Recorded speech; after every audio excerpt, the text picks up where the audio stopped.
Welcome to this last video in our How to Validate Your Business Idea Quickly series.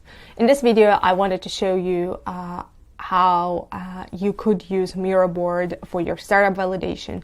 You could either use a template we've developed or you can use your own one. I just wanted to give you some quick tips of how to put everything you're finding together and how to kind of go through the process. So what I did, I put together this Miro board template. If you never use Miro, check it out. It's very handy for digital sticky notes. You use it like as a kind of smart whiteboard. That's what I would describe it as.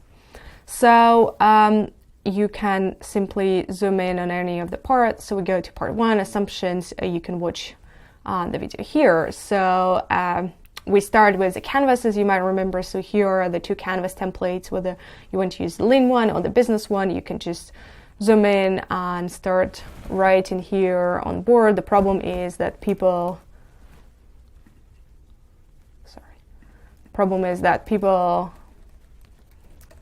don't know how to validate their ideas. So it could be something as simple as that, right? So you get the idea. You can Command C, Command V, all their post-its. You can make more of them. So that's quite handy to use as a team. You can also collaborate here. This is a lean canvas. This is a business model canvas. That's quite clear. If you're not sure how to use any of them, I've attached videos everywhere to help you guide you through the process. So the step 2 was to rank assumptions, which we can do here. And the third step, which was sort of something falling out of line, was to move their assumptions to assumption tracker. If you want to use this, you can use this document. This is the assumption tracker we set up for you. But if you want to have everything in one place, what I suggest you do is this. You can take your assumption tracker. As you can see here, the first step is to look at our Zebra Forms one, say file, make a copy. So that would be copy. Then you have your own one. And what you can do is delete this, keep it in one tab, copy this link, and we're just going to copy it across to the board. Look at this, beautiful. So this is our assumption tracker. We can make it as large as we need it to be. See, with Miro you can always zoom in and zoom out very easily, but let's make it large.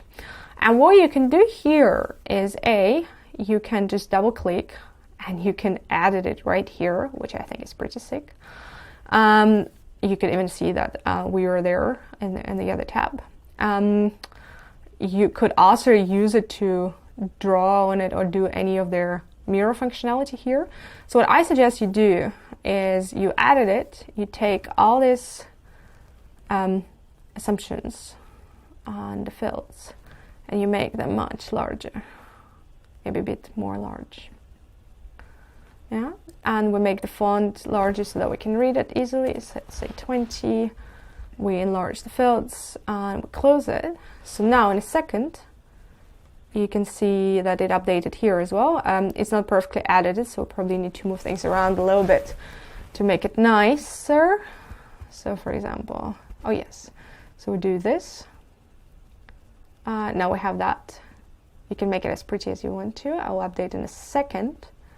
And now what we can do is, let's zoom out. For example, we had an assumption here on a board. We can take this and bring it over directly to our findings. And here is the same sticky note that we had there. So that is pretty cool. You can keep things here. You could also copy paste links, websites, images, PDFs, anything in here. If you had, for example, an interview guide, you can keep it somewhere here on the board as well. So it's very functional. Try that out. From what I've tried, I think that this is the best way you can go about it. So here we have our assumption tracker, which is kind of the master thing. We can even make it even larger and then move the sticky note here. And that helps us keep track of everything. See what works for you. So that was the first step. The second step was interviews. I've listed some interview basics, some extra links for you to read if you're interested, link to the author to see how that works. Author is great, so definitely try that one out. Actually, we can do quick live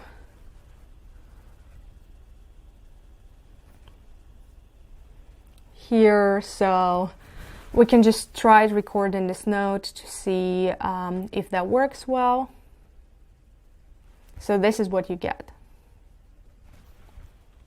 Stop it. There are two ways you can do that. You could either just record it directly into the software, and the free version allows you to use quite a bit of that, or you can send a pre-recorded file to there and see what happens. Then once you've done that, I suggest you capture the interview insights in a sheet like that. I've explained this quite well here, so I hope that makes sense. If not, let me know. I'd really like some feedback on this one. That helps you keep the main insights from the interview. And then if you want, you can aggregate them somewhere down on a board. That's quite handy here as well. Then we move on to part 3, which is our value proposition, where I explain what we are doing. Here is a canvas as well, so that you can take a sticky note right here. Let's see, we want a green one. We put it here. We can write in it that the gain is something. Right? We can write and add it. We can change the color or delete it. If you're not sure how to use it, you can watch the video here. Here for your inspiration, I've attached some examples of great value propositions articulated on the websites. I like Airbnb, Go Near. You can click to see the full website here.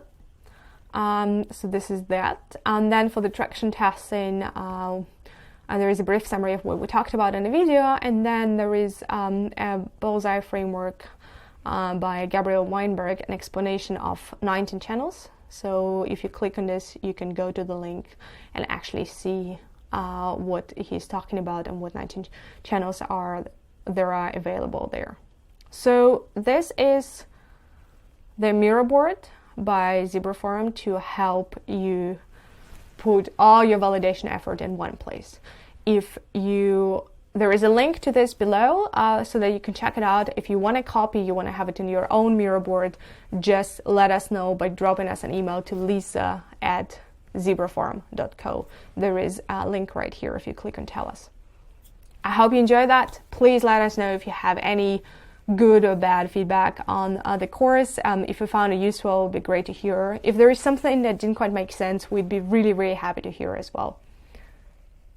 Take a look at our other parts of their process. We are also talking about how to build products and how to grow products, as well as later in the validation part, I will be also talking about putting financials together and briefly about how to raise money.